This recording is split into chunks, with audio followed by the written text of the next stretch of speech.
Summer holidays வந்தாச்சு, நம்ம GT ஹாலிடேஸும் வந்தாச்சு. GT holidays, south India's #1 travel brand. Edappadi Palaniswami அவர்களுடைய டெல்லி வருகை அப்படிங்கிறது அதோடைய அரசியல் முக்கியத்துவம் என்ன சார்? 2026 பொது தேர்தலில் திராவிட முன்னேற்ற கழகத்தை வீழ்த்த வேண்டும் என்பதுதான் அவருடைய முக்கிய தலையாய குறிப்பு. இருப்பினும் எடப்பாடி பழனிசாமியுடைய டெல்லி விஜயம் திராவிட முன்னேற்ற கழகத்தினுடைய தலைமைக்கும் முதலமைச்சருக்கும் ஒரு பயத்துல புலிய கலைச்சிருக்குன்னு தெரியுது.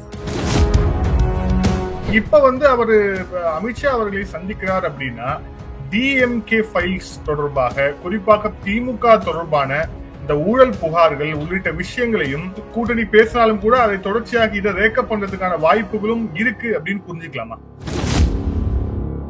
தமிழகத்திலிருந்து அமித்ஷாவுக்கு கிடைக்கக்கூடிய 3 புள்ளிகள், அதில் எடப்பாடி பழனிசாமி ஒன்று, மீதி 2 புள்ளிகளை நான் அடுத்த பேட்டியில் கண்டிப்பாக சொல்லுவேன். இல்ல, அந்த புள்ளிகள் நீங்க அடுத்து நம்ம எப்படியோ நம்ம அடுத்தடுத்து நம்ம பண்ணிட்டு தான் இருக்க போறோம். காரணம் என்ன என்று கேட்டால், அந்த புள்ளிகள் தான் இந்த அமித்ஷாவுடைய இடது காது வலது காது. யார் சார் அது? ஒன்னு ஆளுநர் ரவி, இன்னொன்னு அண்ணாமலை. தமிழகத்தில் இருக்கக்கூடிய பெரும் புள்ளி ஒருவரை இந்த அமலாக்கத்துறை மூலமாக அணுகி பார்த்து எப்படி அரவிந்த் கெஜ்ரிவாலை ஜெயிலில் போட்டார்களோ அதே மாதிரியான முயற்சி அமித்ஷா கண்டிப்பாக செய்வார். அது பற்றி தான் எடப்பாடி பழனிசாமியிடமும் ஆளுநர் ஆர்.என். ரவியிடமும் அண்ணாமலையிடம் பேசுவார். அதற்கான அடித்தளத்தை தான் ஜி.கே. வாசன் உருவாக்கி வைக்கிறார் என்பதுதான் எனக்கு கிடைக்கக்கூடிய செய்தி. அதை நான் ஓப்பனாவே சொல்றேன் உங்களுக்கு.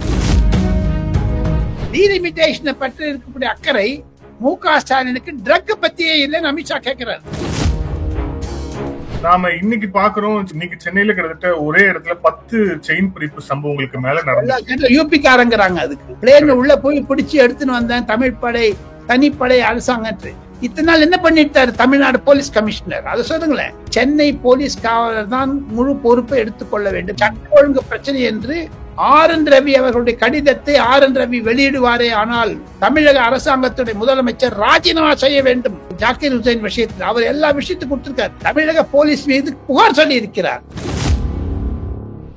நேயர்களுக்கு அன்பு வணக்கம். இன்றைய சிறப்பு நேர்காணலில் நம்முடன் இணைந்திருக்கிறார் மூத்த பத்திரிகையாளர் டெல்லி ராஜகோபாலன் அவர்கள். சார் வணக்கம். நமஸ்காரம் சார், அதிமுகவுடைய பொதுச் செயலாளர் எதிர்கட்சி தலைவர் எடப்பாடி பழனிசாமி அவர்கள் டெல்லி பயணம் தொடர்பாக ஒரு செய்தி வெளியாகி இருக்கிறது.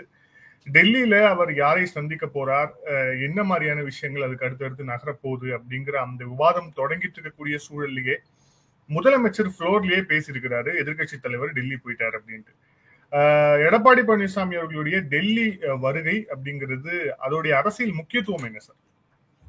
2026 பொது தேர்தலில் திராவிட முன்னேற்ற கழகத்தை வீழ்த்த வேண்டும் என்பதுதான் அவருடைய முக்கிய தலையாய குறிப்பு. இருப்பினும் எடப்பாடி பழனிசாமியுடைய டெல்லி விஜயம் திராவிட முன்னேற்ற கழகத்தினுடைய தலைமைக்கும் முதலமைச்சருக்கும் ஒரு பயத்துல புலிய கலைச்சிருக்குன்னு தெரியுது. இல்லப்பனா ஒரு அசம்பிளியில போய் எதிர்கட்சி தலைவர் இல்லைங்கிறது எக்ஸ்போஸ் பண்ற மாதிரி ரொம்ப ஸ்மார்ட்டா பண்றான்னு நினைச்சிட்டு இருக்காரு முதலமைச்சர். ரொம்ப ஏதோ தனக்கு தான் விஷயம் கிடைச்சிட்ட மாதிரி சொன்ன மாதிரி, யாரை பார்க்க போகிறார்களோ மும்மொழி திட்டத்தை வேண்டாம், 2 மொழி திட்டத்தை கொண்டு வாருங்கள்னு சொல்லி அவர் ஆக மொத்தம் எடப்பாடி பழனிசாமியோட ரெக்கமெண்டேஷன் தான் வரும் சொல்ற மாதிரி கொண்டு விட்டார். ஒண்ணு. ரெண்டாவது, எடப்பாடி பழனிசாமியோட டெல்லி விஜயத்தை 2-3 பார்வைகளாக பார்க்க வேண்டும். ஒன்று, இரட்டை இலை சமாச்சாரமாகத்தான் இருக்கிறது. ஒன்று. இரண்டாவது, எடப்பாடி பழனிசாமி டெல்லி ஏர்போர்ட்ல லேண்ட் ஆறாரு. அதே சமயத்துல ஜி.கே. வாசன் அமித்ஷாவை பாக்குறாரு. அதனுடைய நிலைமை எதுக்காக இருக்கும், எதுக்காக பாக்குறாரு? ஆக மொத்தம் ஏதோ கொஞ்சம் உள்ள புகையுது. அவர் புது ஏடிஎம்கே ஆபீஸ திறந்திருக்கிறது காணொலி மூலமாக திறந்து வைத்தாலும் இப்பொழுது நேராக பார்க்க வருகிறேன் என்று ஒரு சப்பக்கட்டு கட்டாரு எடப்பாடி பழனிசாமி சமயத்திலிருந்து. ஆக மொத்தம் எடப்பாடி பழனிசாமியுடைய டெல்லி விஜயம் அரசியல் வாய்ந்தது. ஒன்று நிச்சயம், அதிமுக பாஜக உறவு மலர்ந்து விடும். பாஜக தரப்பிலிருந்து என்ன சொல்லுகிறார்கள் என்றால், அருண் சிங் என்று சொல்லக்கூடிய பாஜகவினுடைய அமைப்பு செயலாளரிடம் நான் பேசினேன் சற்று முன். அவர் எனக்கு தெரிவித்ததை அப்படியே நான் சொல்ல முடியாது. இருப்பினும் கூடிய விரைவில் அண்ணாமலையினுடைய தமிழகத்திற்கு பாஜக தலைமைக்கு அவர் தொடருவார் என்ற ஒரு அறிக்கையும் வர இருக்கிறது. எப்படி ராஜீவ் சந்திரசேகருக்கு கேரளா, உத்தரப்பிரதேசத்துக்குன்னு சொல்லியிருக்காங்க. அதெல்லாம் கன்சாலிடேட் பண்ணி ஒரு லிஸ்ட் வரப்போகுது. அதனால்தான் எடப்பாடி பழனிசாமி முன்னாடி கூப்பிட்டுட்டு நம்ம என்ன பண்ணலாம் ஏது பண்ணலாம்னு ஒரு யோசனை பண்ண போறாங்க. That is the main object தான் நான் கேள்விப்பட்டேன்.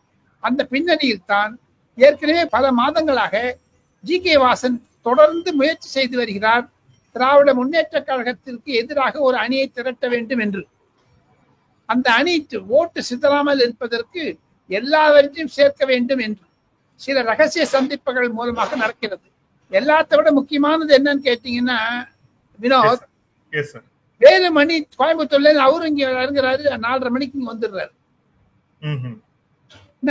2:45 மணிக்கு இன்னும் கூடிய விரைவில் எடப்பாடி பழனிசாமியுடைய விமானம் டெல்லியில் தர இறங்கும். இவங்க எல்லாம் ஒரு தனியார் ஹோட்டல்ல தங்க போறாங்க. அதிமுக எம்பிக்கள் அனைவரும் டெல்லி ஏர்போர்ட்ல இபிஎஸ் ரிசீவ் பண்ணிட்டு போறாங்க. எப்படி தமிழகத்தில் இருக்கக்கூடிய ஊடகங்களும் பத்திரிகையாளர்களுக்கும் ஒரு பரபரப்பை எடப்பாடி பழனிசாமி ஏற்படுத்தி விட்டாரோ, அதே நிலையில் ஆங்கில, ஹிந்தி போன்ற டெல்லியில் இருக்கக்கூடிய பிரபல தொலைக்காட்சிகள், times now, India TV, India today, NDTV, CNN, IBN போன்ற தொலைக்காட்சிகளுடைய ஆசிரியர்களும் நிருபர்களும் ஒருவேளை எடப்பாடி பழனிசாமி பேட்டி காண வேண்டும் என்று துடிதுடிக்கிறார்கள். ஆக மொத்தம் ஒரு பெரிய ஒரு பேச்சு பொருளாகிவிட்டது எடப்பாடி பழனிசாமியுடைய டெல்லி விஜயம் என்பதுதான் என்னுடைய குறிப்பு. இதில் பாரதிய ஜனதா கட்சிக்கும் அதிமுகவிற்கும் ஒரு இணக்கத்தை கொண்டு வர வேண்டும் என்பதுதான். காரணம் என்ன என்று கேட்டால், எடப்பாடி பழனிசாமிக்கு ஒரே ஒரு மைனஸ் பாயிண்ட் என்னன்னா அண்ணாமலை. அந்த அண்ணாமலை அப்பாயின்மெண்ட்டை அமித்ஷாவோ இல்ல அமித்ஷா மூலமாக யாராவது சொல்லிடுவாங்களோன்று. ஈக்குவலா எடப்பாடி பழனிசாமி தலைமைக்கும் சரி, அவருடைய கட்சியிலும் குழப்பங்கள் அதிகமாக இருந்தாலும் எலெக்ஷன் கமிஷனுக்கு நம்ம நேர போய் வழக்கறிஞர்கள் எல்லாம் பார்ப்பதை தவிர அமித்ஷாவோட பேசிட்டாலே சரியா போச்சு, நம்ம அலையன்ஸ் கண்டினியூ ஆயிடும் அப்படிங்கிற ஒரு எண்ணம் எடப்பாடி பழனிசாமியில் வந்ததாக தெரிகிறது. 6 மாதத்திற்குள் நாங்கள் இதை முடிவு செய்யோம் என்று சொல்லக்கூடிய எடப்பாடி பழனிசாமி 6 நாட்களில் செய்தாரே, அதுதான் ஒரு ஆச்சரியமாக இருக்கிறது. இதைத்தான் முதலமைச்சர் மு.க. ஸ்டாலின் சூசகமாக தமிழக சட்டத்தில் ஒரு தேங்காய் உடைக்கிற மாதிரி உடைச்சிட்டாரு. பெரிய சாமர்த்தியா பண்றாரு நினைச்சு பண்ணிட்டாரு. ஆனால் அதற்கு திமுகவினுடைய தலைமைக்கு எப்படி ஒரு பயம் வந்திருக்குன்னு தெரியுது பாருங்க. சார், இதுல கூட்டணி தொடர்பான கேள்விகளுக்கு போறதுக்கு முன்பாக இந்த டாஸ்மாக் சம்பந்தமான அமலாக்கத்துறையுடைய அறிக்கை ஒரு பரபரப்பாக பேசப்பட்டது. அதுல 1000 கோடி ரூபாய் ஊழல் நடந்திருக்கு அப்படின்னு குறிப்பிட்டிருந்தாலும் கூட எதிர்கட்சி தலைவர் எடப்பாடி பழனிசாமி அவர்கள் சம்பந்தமா குறிப்பிடும் போது கிட்டத்தட்ட 40,000 கோடிக்கு மேல அந்த ஊழல் நடந்திருக்கு அப்படின்னு அவர் அதுல கருத்து பதிவு செய்திருந்தார். சட்டமன்றத்திலையும் ஒரு எதிர்கட்சி தலைவராக அந்த பிரச்சனையை அவர் எழுப்பியிருந்தார் அப்படிங்கறத பாக்குறோம்.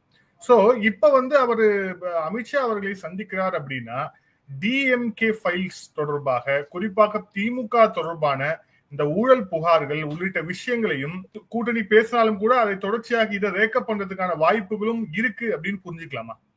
கண்டிப்பா கண்டிப்பாக கண்டிப்பாக. நீங்க ஒண்ணு எழுதி வச்சுங்க வினோத். ஆதன் தமிழ் நேயர்களுக்கு டெல்லியில் இருந்து ராஜகோபாலன் கொடுக்கக்கூடிய சிறப்பு செய்தி என்ன என்று கேட்டால், தமிழகத்தில் இருக்கக்கூடிய திராவிட முன்னேற்ற கழக அரசாங்கத்தை எதிர்கட்சி தலைவராக எடப்பாடி பழனிசாமி மிக திறமையாக செயல்பட்டு கொண்டு வருகிறார் என்றாலும் மத்திய அரசாங்கத்திற்கு 2 புள்ளிகள் மூலமாகத்தான் அந்த விஷயம் கிடைக்கிறது. அதை எடப்பாடி பழனிசாமி ஆமோதிக்கிறார். ஆக மொத்தம் தமிழகத்திலிருந்து அமித்ஷாவுக்கு கிடைக்கக்கூடிய 3 புள்ளிகள், அதில் எடப்பாடி பழனிசாமி 1. மீதி 2 புள்ளிகளை நான் அடுத்த பேட்டியில் கண்டிப்பாக சொல்லுவேன். ஓகே சார், இப்ப இந்த கூட்டணி தொடர்பான விஷயங்களுக்கு கேட்பீங்கன்னு நினைச்சேன், நீங்க கேட்கவே இல்லை. இல்ல, அந்த புள்ளிகள் நீங்க அடுத்து நம்ம எப்படியோ நம்ம அடுத்தடுத்து நம்ம பண்ணிட்டு தான் இருக்க போறோம். காரணம் என்ன என்று கேட்டால், அந்த புள்ளிகள் தான் இந்த அமித்ஷாவுடைய இடது காது வலது காது. யார் சார் அது? ஒன்னு ஆளுநர் ரவி, இன்னொன்னு அண்ணாமலை. Okay okay okay. இன்றைய நிலைமையில் எப்படி பாண்டிச்சேரியில் பல வருடங்களுக்கு முன்பாக நாராயணசாமி என்று சொல்லக்கூடிய காங்கிரஸ் முதலமைச்சரை ஓட விரட்டி அடித்தாரோட கிரண் பேடி, ஞாபகம் இருக்கா உங்களுக்கு? ஆட்சி மாற்றம் வந்தது. அதே மாதிரி தமிழகத்தில் இருக்கக்கூடிய அனைத்து விஷயங்களையும் இன்று நான் பதிவிட ஆரம்பிக்கிறேன். நான் ஆத்தென்டிக்கா சொல்றேன் உங்களுக்கு. இன்று தமிழ்நாட்டிலிருந்து ஏதாவது செய்தியை அமித்ஷா நம்புகிறார் என்றால் அது RN ரவி அண்ணாமலை விஷயத்தை தான். ஆளுநர் RN ரவிக்கு பல விஷயங்கள் தெரியும். திராவிட முன்னேற்ற கழகத்தில் உட்கட்சி வரையும் கூட தெரியும். இன்னும் நான் ஓப்பனா உங்களுக்கு சொல்றேன், 3 தமிழக அமைச்சர்கள் RN ரவியை பிரதி தினம் சந்தித்துக் கொண்டிருக்கிறார்கள். அதுல 2 பக்கமும் இருக்கிறது.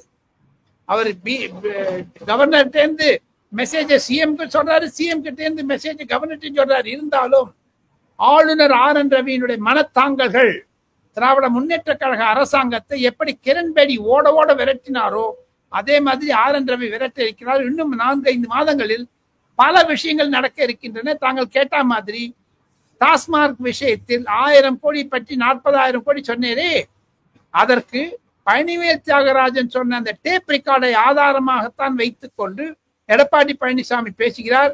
எடப்பாடி பழனிசாமிக்கும் பழனிவேல் தியாகராஜனுக்கும் இடையே கூட ஒரு தொடர்பு இருப்பதாக சில செய்திகள் டெல்லியில் கசிகின்றன ஆளுநர் மூலமாக.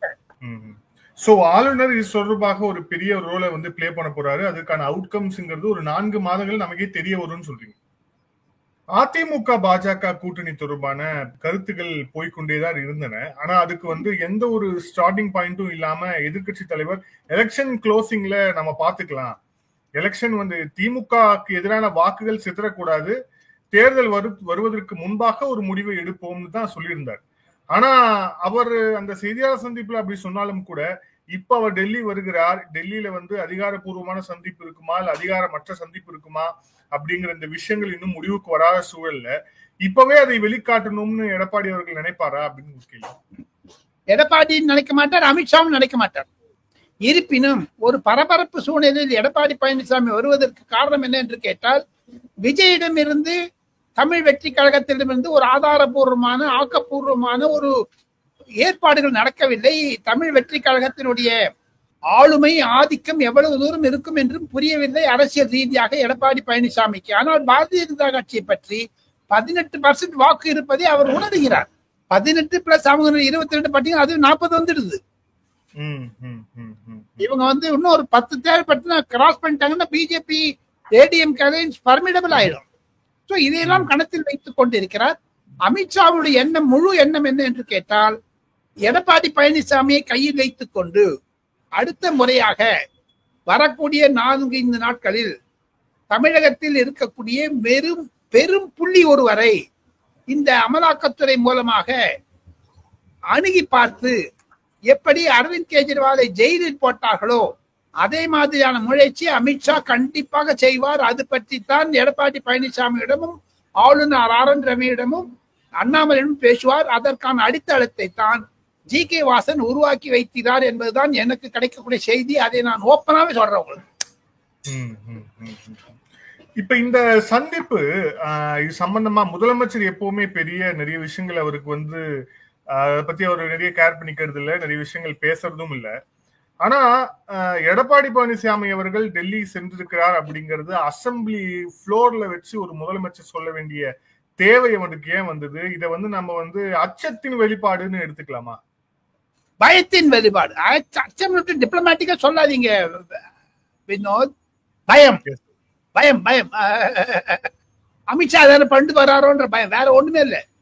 நரேந்திர மோடி அவர்கள் கூட நல்லவர், அமித்ஷா தான் கெட்டவர் என்று சில இடங்களில் சில முக்கிய திமுக புள்ளிகள் சொல்லுவது அமித்ஷா காதிலும் விழுந்திருக்கிறது, சென்னையிலிருந்து டெல்லிக்கு. ஆக மொத்தம் அமித்ஷாவுடைய அணுகுமுறை தான் கண்டிப்பாக மு.க. ஸ்டாலின் அலறுவார், பயப்படுவார். அதற்கு வயத்துல புலி கிடைக்கும், சும்மா இல்ல. ஒன்னே ஒண்ணு சொல்றேங்க வினோத், 3 முக்கிய தலைவர்களை பந்தாடிய அமித்ஷா, சரத்பவார், தேவிலால் போன்றவர்களுடைய, பஜன்லால் போன்றவருடைய, பன்சிலால் போன்ற ஹரியானா, அரவிந்த் கெஜ்ரிவால், மணிஷ் சிசோடியா, ஹேமந்த சோரன், மம்தா பானர்ஜி, அவ்வளவு தூரம் ஏன் போறீங்க? ஓமர் அப்துல்லா இப்ப பாஜக கிட்ட வந்துட்டாரு. ஆர்டிகல் 370 அப்ளிகேஷன் அனுப்புற காங்கிரஸ் விட்டுட்டாங்களே. காங்கிரஸை எப்படி தரைமட்டம் ஆக்கினாரோ அமித்ஷாவும் நரேந்திர மோடி சேர்ந்து கொண்டு, அதே நிலை தான் திராவிட முன்னேற்ற கழகத்திற்கும் முயற்சியை அமித்ஷா விடமாட்டார். அந்த பயம் மு.க. ஸ்டாலினுக்கு இருக்குது. எங்க அவ்வளவு மார்த்தட்டி பேசிக் கொண்டாரே முதலமைச்சர், மாண்புமிகு முதலமைச்சர், மாண்புமிகு மு.க. ஸ்டாலின். எல்லாருக்கும் chief minister Southern chief minister பண்ணிட்டு எல்லாரும் பேசினாரு டீலிமிட்டேஷனை பத்தி. அமித்ஷாவுடைய ஒரே ஒரு கேள்வி நான் அதிகாரப்பூர்வமாக நான் சொல்லுகிறேன், டீலிமிட்டேஷனை பற்றி இருக்கக்கூடிய அக்கறை மு.க. ஸ்டாலினுக்கு ட்ரக் பத்தியே இல்லைன்னு அமித்ஷா கேட்கிறார். அதுக்காக சவுத் இந்தியன் சீஃப் மினிஸ்டர்ஸ் கான்ஃபரன்ஸை மு.க. ஸ்டாலின் கூட்டுவாரா என்று அமித்ஷா கேள்வி கேட்கிறார். அதை பொதுப்படியாக பாராளுமன்றத்திலோ அல்லது உங்களுக்கு பொதுக்கூட்டங்களிலோ அமித்ஷா கண்டிப்பாக பேசுவார். அதையும் தவிர ஆளுநர் RN ரவி அவர்கள் ஜாகிர் ஹுசைன் என்ற ஒரு போலீஸ் அதிகாரி சுட்டு கொலைப்பட்டதை 3 பக்க அறிக்கையை இமெயில் மூலமாக அமித்ஷாவிற்கு பார்வைக்கு ஆளுநர் RN ரவி நேற்று காலை அனுப்பி வைத்தார். அது பற்றி கூட அண்ணாமலையும் தெரிவித்திருக்கிறார். இதெல்லாம் ஒரு main points for Tamil Nadu politics, turning point. இப்ப உடனே நம்ம அதிமுக இது பாஜக வந்து அதுக்கான விதையை விதைச்சிருக்காங்க, தண்ணி கொட்டாங்க, செடியாகும், மரமாகும், பழமாகும் பை ஆகஸ்ட் செப்டம்பர்ல. நீங்க கேட்ட மாதிரி மு.க. ஸ்டாலினுக்கு அச்சம் இல்லை, பயம் இருக்கிறது. பயம், அமித்ஷாவிடம் இருக்கக்கூடிய பயம். எந்த சமயத்தை எது பண்ணுவாரோ தெரியாது, அமித்ஷாங்கிற ஒரு பயம் இருக்கு. நான் அந்த முதலமைச்சர் தென்னிந்திய மாநிலத்துடைய இந்த டீலிமிட்டேஷனுக்காக கூடிய அந்த முதலமைச்சர் மாநாடு சம்பந்தமாகவும் கேள்வி கேட்கணும் அப்படின்னு. அதுல காங்கிரஸுடைய முதலமைச்சர்கள் இருந்தார்கள், பினராயி விஜயன் வந்திருந்தார், பஞ்சாபுடைய பகவத் மான் வந்திருந்தார்.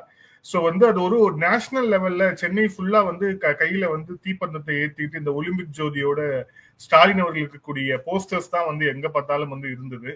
இந்த மாநாட இதை ஒரு நேஷனல் இஷ்யூவாக கன்வெர்ட் பண்ண திமுக முயற்சிக்குது அப்படின்ற ஒரு பேச்சு இருந்தது. அந்த மாதிரி எதுவும் நடந்ததா உண்மையிலேயே? இந்த பிசித்தது ஒண்ணுமே கிடையாது. நார்த் இந்தியன் பேப்பர்ஸ்ல எடிட்டோரியல் எழுதியிருக்காங்களே தவிர அது பற்றியான ஒரு பேச்சுவாதத்தை அகில இந்திய தொலைக்காட்சிகளும் எடுக்கவில்லை. ஒன்று. இரண்டாவது, அந்த மாநாடு பக்கத்தை உதயநிதி ஸ்டாலினை வைத்துக் கொண்டு உதயநிதி மாறன் என்று சொல்லக்கூடிய அளவிற்கு டி.கே. சிவகுமாருக்கு தெரியாம இருக்கிறதே. இதுதான் அந்த மாநாட்டில் நடந்தவுடைய பெருமை. காரணம் என்னென்று கேட்டால், அந்த மாநாட்டில் இருக்கக்கூடியவர்கள் ஏன் அகிலேஷ் யாதவும் லாலு பிரசாத் யாதவும் மம்தா பானர்ஜி வரவில்லை என்று கேட்கிறார்கள். தென்னிந்திய மாநாடு இருக்கட்டும், common factor is delimitation. Mamata Banerjee கூப்பிட்டுருக்காங்க, ஏன் வரல? அவரு ஒரு ரெப்ரசன்டேட்டிவ் கூட அனுப்பல. காரணம் என்ன என்று கேட்டால், திமுக தலைமையை மம்தா பானர்ஜி ஏற்கவில்லை இந்த விஷயத்துல, டீலிமிட்டேஷன் விஷயத்துல. இல்ல, திமுக இதை வெறும் அரசியலுக்காக தான் செய்யுது அப்படின்னு மம்தா பானர்ஜி நினைக்கிறாங்களோ? ஆமா ஆமா ஆமா, கரெக்ட். இல்லாம ஒரு ரெப்ரசன்டேட்டிவ் அனுப்பிச்சு வச்சிருப்பாங்களே. எப்படி பிரகாஷ் சிங் பாதலுடைய கட்சியான ஷிரோமணி அகாலி தள் சுக்பீர் சிங் பாதலுடைய மனைவி வருவதாக இருந்தது. ஆனால் வேறு ஒரு சர்தார்ஜி அனுப்பித்து விட்டார். ஆக மொத்தம் மம்தா பானர்ஜி கூட தன்னுடைய மருமகன் அபிஷேக் பானர்ஜி அனுப்பி இருக்கலாம், அனுப்பவில்லை. ஒரு மந்திரியை அனுப்பி இருக்கலாம், அனுப்பவில்லை. ஆக மொத்தம் மு.க. ஸ்டாலின் தலைமையை டீலிமிட்டேஷன் விஷயத்தில் அகில இந்திய பார்வை வேண்டும், தென்னிந்திய பார்வை வேண்டாம் என்று தான் மம்தா பானர்ஜி நினைக்கிறார். இதுல இன்னொரு முக்கியமான விஷயம், தென்னிந்திய மாநிலங்கள் எல்லாம் கூப்பிட்டாலும் கூட சந்திரபாபு நாயுடுவோ பவன் கல்யாணோ இந்த கூட்டத்துல பங்கேற்கல. அவங்களும் தென்னிந்திய மாநிலத்துடைய முதலமைச்சர், துணை முதலமைச்சரா இருக்காங்க. சந்திரபாபு நாயுடு இந்த கூட்டத்துல பங்கேற்கல. பாஜக கூட்டணியில் அவங்க இருக்கலன்னு சொன்னாலும் கூட டீலிமிட்டேஷன்ல ஆந்திராவுடைய அந்த எண்ணிக்கை குறைஞ்சிச்சுன்னா அவரும் தான் குரல் கொடுப்பாரு. ஆனா அவர் இதுல பங்கேற்கல. சோ அட்லீஸ்ட் ரெப்ரசன்டேட்டிவ கூட அனுப்பல. இன்னும் கேட்டா ரொம்ப க்ளோஸ் கூட சொல்லுவாங்க. அப்ப சந்திரபாபு நாயுடுவும் ஸ்டாலினோட அரசியலுக்கு நாம ஈல்டாக கூடாதுன்னு நினைச்சிட்டாரோ? அப்படி ஒண்ணும் இல்லை. காரணம் என்ன என்று கேட்டால், சந்திரபாபு நாயுடு அமித்ஷாவும் பேசிக் கொண்டிருந்த பொழுது அருகே இருந்த ஒரு எம்பியிடம் அமித்ஷா சொன்னாராம் ஒரு நல்ல கதையை. அந்த கதையை அந்த எம்பி, தெலுங்கு தேசத்துடைய எம்பி என்னிடம் சொன்னார். அந்த கதை என்ன என்று கேட்டால், திருமணத்திற்கு மான் பெண் பார்த்தாகிவிட்டது, மருமகள் வந்தாகிவிட்டது, தேதி குறிப்பிடவில்லை. ஆனால் டீலிமிட்டேஷன் வந்துவிட்டது என்று சொல்லி திருமணமாகாத ஒரு தம்பதிகளுக்கு குழந்தை பிறந்து பெயர் வைத்து விட்டார் M.K. ஸ்டாலின் என்று தான் அமித்ஷா சொன்னாராம் சந்திரபாபு நாயுடுவிடம். கல்யாணமே ஆகல, குழந்தைக்கு பெயர் வைக்கிறாருன்னுட்டு. ஆக மொத்தம் ஒரு பயத்துல, எப்படி எடப்பாடி பழனிசாமி டெல்லிக்கு போயிட்டாருன்ட்டு அவசரமா சட்டசபையில சொல்ற அளவுக்கு ஒரு பயத்திருக்காருன்னா, அதே மாதிரி தான் 10,000 கோடி இல்லை, ஒரு 20,000 கோடி இல்ல, 30,000 கோடி இல்ல, பழனிவேல் தியாகராஜ் சொன்ன மாதிரி 1,00,000 கோடி என்று என்போர்ஸ்மெண்ட் டைரக்டரேட் அமித்ஷாவிடம் கொடுத்திருக்கிற ரிப்போர்ட் சாராய கொள்ளையில். அதையும் தவிர ஸ்டேட் எக்ஸ்செக்கருக்கு, தமிழகத்திற்கு, அரசாங்கத்திற்கு வருமானத்தை 50% வருமானத்தை இந்த ஊழல் மூலமாக எடுத்து விட்டார்கள் என்பதுதான் அவருடைய ஒரு குற்றச்சாட்டு. அது வந்தவுடன் அதை பார்த்து பயந்த என்போர்ஸ்மெண்ட் டைரக்டரேட்டிடம் பயந்த மு.க. ஸ்டாலின் தான் இது மாதிரியான ஒரு ஒரு வாதத்தை அசெம்பிளியிலே வைக்கிறார்.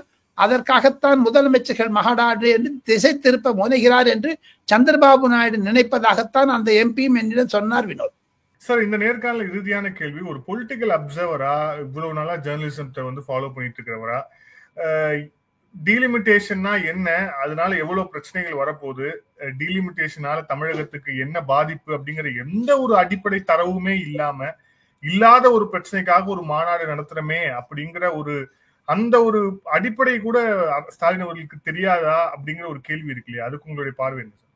தெரியாது, தெரிந்தாலும் தெரியாத மாதிரி நடிக்கிறார். மு.க. ஸ்டாலினுக்கு எனக்கு இருக்க தாங்கள் கூறியது மாதிரி எனக்கு இருக்கக்கூடிய அனுபவங்கள் டி.என். சேஷன், என். கோபாலசுவாமி, டி.எஸ். கிருஷ்ணமூர்த்தி, சுனில் அரோரா, ஓ.பி. ராவத், எஸ்.வை. குரேஷி, இப்பொழுது இருக்கக்கூடிய கணேஷ்குமார், ஓய்வு பெற்ற ராஜீவ்குமார் போன்ற 9-10 சீஃப் எலெக்ஷன் கமிஷனரிடம் நான் நன்றாக புரிந்தவன், அறிந்தவன், அவர்களிடம் பேசக்கூடிய ஒரு வாய்ப்பு எனக்கு கிடைத்தது, தொடர்ந்து இருக்கிறது. அவர்கள் கூறுவது 2034 தான் இதற்கு ஒரு முடிவு வரும். ஒன் நேஷன் ஒன் போலை பற்றி பாராளுமன்றத்தில் முடிவான பிறகுதான் சென்சஸை பற்றி அறிவிப்பார்கள். சென்சஸ் அறிவித்த பிறகு அதிலிருந்து வரக்கூடிய பிறகு டீலிமிட்டேஷன் கமிஷன் அமைப்பதற்கு முன்பதாக டேர்ம்ஸ் அண்ட் ரெஃபரன்ஸை அனைத்து கட்சி கூட்டம் கூட்டி மத்திய அரசாங்கம் செய்யும். இதற்கெல்லாம் 2-3 வருஷம். ஏன் மு.க. ஸ்டாலின் பயப்படுகிறார், பதறுகிறார் என்று தெரியவில்லை. அதைத்தான் அமித்ஷா கிண்டலாக சொன்னார் சந்திரபாபு நாயுடுடம். கல்யாணமாகவே தேதி குறிக்கல, குழந்தைக்கு பேர் வைக்கிறாரு அப்படின்னு. கடந்த 1 வாரங்களில் வினோத், மு.க. ஸ்டாலினுடைய ட்விட்டர் ஹேண்டிலை ஒழுங்காக படித்தீர்களே ஆனால் மு.க. ஸ்டாலினுடைய மனக்குழப்பம், மன உடைச்சல்கள் நன்றாக தெரிகிறது. ஒரு சீக்கிரம் குழந்தை பெற்றுக்கோங்கிறாரு, ரூல கடைசியில வித்ரா ஆயிட்டாங்க, நைஸா வாபஸ் வாங்கிட்டாங்க. தென்னில மாநில மகாநாடுன்னாரு, இப்ப ஓட்டப்பந்தயங்கிறாரு. இன்னைக்கு பாருங்க, பிரைம் மினிஸ்டர் பார்த்துட்டு நாங்க பெட்டிஷன் கொடுத்துருவோம்னு அமித்ஷாவுடைய அஷூரன்ஸ் கேட்டாரு. பார்லிமெண்ட்ல போகணும்னு விட்டாரு, கெசட் நோட்டிபிகேஷன் போகணும்னாரு. கடைசி டைலூட் ஆயிட்டே வர்றாரு பாருங்க மு.க. ஸ்டாலின். அது கடந்த 10 நாட்களில் மு.க. ஸ்டாலினுடைய எக்ஸ் வலைதளத்தில் தாங்கள் புரிந்து கொண்டால், படித்து கொண்டால் அவருடைய மனதில் ஓடக்கூடிய என்ன அலைகளை தாங்கள் புரிந்து கொள்ளலாம். ஒன்று. இரண்டாவதாக 2034 என்பது இன்னும் 10 வருஷங்கள் இருக்கு. அந்த 10 வருஷத்துக்கு என்னென்ன நிலைமை வருமோ, யார் யாரு, மோடி பிரதமராக இருக்கிறாரா, யோகி பிரதமராக இருவாரா, அமித்ஷா பிரதமர் ஆவாரா, அல்லது உதயநிதி பிரதமர் முதலமைச்சர் ஆவாரா, அப்பொழுது மு.க. ஸ்டாலினும் நரேந்திர மோடியினுடைய உறவு எப்படி இருக்கும், இன்னும் 10 வருஷத்துக்கு எத்தையோ நடக்க போகுதுங்க. இப்பவே ஒரு பிரமையை, ஒரு ஃபேக் நியூஸை கிரியேட் பண்ணி விட்டாரு மு.க. ஸ்டாலின் என்பதுதான் பத்திரிகைக்காரனாக 40 ஆண்டுகள் டெல்லியிலும் பல தேர்தல் கமிஷனை நேரில் பார்த்ததும் அவர்கள் மூலமாக கிடைக்கக்கூடிய சாராம்சத்தை வினோத் மூலமாக ஆதன் தமிழினர்களுக்கு சொலையாக கொடுத்தேன். அதுதான் மு.க. ஸ்டாலின் பயப்படுகிறார் என்பதுதான். சார், ஒரு சின்ன துணை கேள்வியோட முடிச்சிடலாம். ஏன்னா நம்ம போன இன்டர்வியூல இந்த சட்டம் ஒழுங்கு சம்பந்தமா பேசியிருந்தோம். தமிழகத்துடைய சட்டம் ஒழுங்கு சம்பந்தமாக நிறைய விஷயங்கள், குறிப்பா அமித்ஷா அவர்களிடம் லெட்டர் போயிருக்கு அப்படின்னு பேசியிருந்தோம். நாம இன்னைக்கு பாக்குறோம், இன்னைக்கு சென்னையில கிட்டத்தட்ட ஒரே இடத்துல 10 செயின் பிரிப்பு சம்பவங்களுக்கு மேல நடந்து யூபிக்காரங்கிறாங்க. அதுக்கு பார்த்து நானும் கண்டேனத்தை திருப்பிக்கிறார்கள். பிளேன் உள்ள போய் பிடிச்சி எடுத்துன்னு வந்தேன், தமிழ் படை தனிப்படை அரசாங்கத்து. இத்தனை நாள் என்ன பண்ணிட்டாரு தமிழ்நாடு போலீஸ் கமிஷனர்? அதை சொல்லுங்களேன்.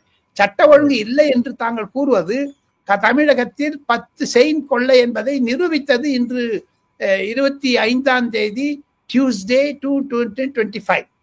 அதற்கு முழுக்க காரணம் தமிழக சென்னை போலீஸ் காவலர் தான் முழு பொறுப்பை எடுத்துக்கொள்ள வேண்டும். இது நீங்க சின்ன விஷயங்க வினோத், இதெல்லாம் சட்ட ஒழுங்கு பிரச்சனை என்று ஆர்.என். ரவி அவர்களுடைய கடிதத்தை ஆர்.என். ரவி வெளியிடுவாரே ஆனால் தமிழக அரசாங்கத்துடைய முதலமைச்சர் ராஜினாமா செய்ய வேண்டும். அந்த ஜாக்கிர் ஹுசைன் விஷயத்தில் அவர் எல்லா விஷயத்தையும் கொடுத்திருக்கார். தமிழக போலீஸ் மீது புகார் சொல்லி இருக்கிறார். நான் டிஜிபியை கூப்பிட்டால், சீஃப் செக்ரட்டரி கூப்பிட்டா அவங்க வருது கிடையாதுங்கிற மாதிரி அவர் குறிப்பிட்டு இருக்கிறார். ஆக மொத்தம் தமிழக அரசாங்கத்தின் மீது அவர் questioning the and blaming the Tamil Nadu police and also chief secretary. அது முதலமைச்சரைத்தான் நேர தாக்கும். அது தெரியுமா உங்களுக்கு? ஆக மொத்தம் சட்ட ஒழுங்கு என்றால் தாங்கள் ஒரு நாள் தமிழக ஆளுநரிடம் பேட்டி காண வேண்டும் என்பதுதான் என்னுடைய தாழ்மையான வேண்டுகோள். அவருடைய மன தாங்கல்களை ஒரு நாள் வெளியிடுவார். நன்றி சார். பல்வேறு கேள்விகள். Thank you sir. Thank you so much. நன்றி.